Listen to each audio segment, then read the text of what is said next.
हम मीनू झा प्रणाम करै छी समस्त मिथिलावासीके। एकटा मूड़नके खिलौना लऽ कऽ उपस्थित छी। संग दऽ रहल यऽ श्रीमती ललिता झा। धन्यवाद। जय मिथिला, जय मैथिली। लाल बच्चा के मूड़न छलन तें हम नैहर एलहुँ हो। लाल बच्चा के मूड़न छलन तें हम नैहर एलहुँ हो।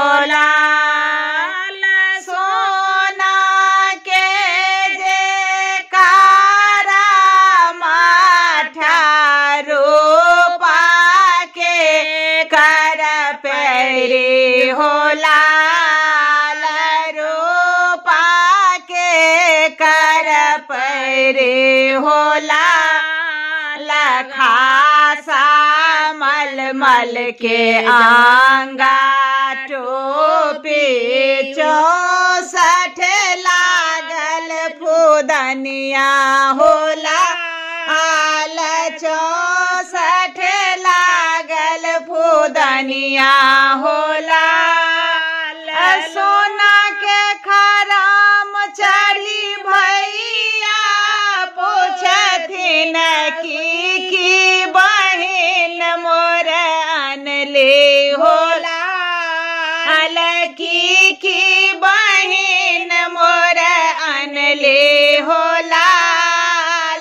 कासा पीतर के कारा माथा लोहा के कर पैरी हो। लोहा के कर पैरी हो। अलकारी कमल के आंगा टोपी 2-4 लागल फुदनिया हो। 2-4 लागल फुदनिया हो। सोना के खराम चढ़ी भैया भौजे सो पूछथिन की बहिन लो जेती हो। की बहिन लो जेती हो। घर पछुअर में बेलक गछिया ताही मेरे सम के डोरिया हो। ताही मेरे सम के डोरिया हो। ननदो के बान्हब ननदोसियों के बान्हब ताही में ननदो के भैया हो। ताही में ननदो के भैया हो।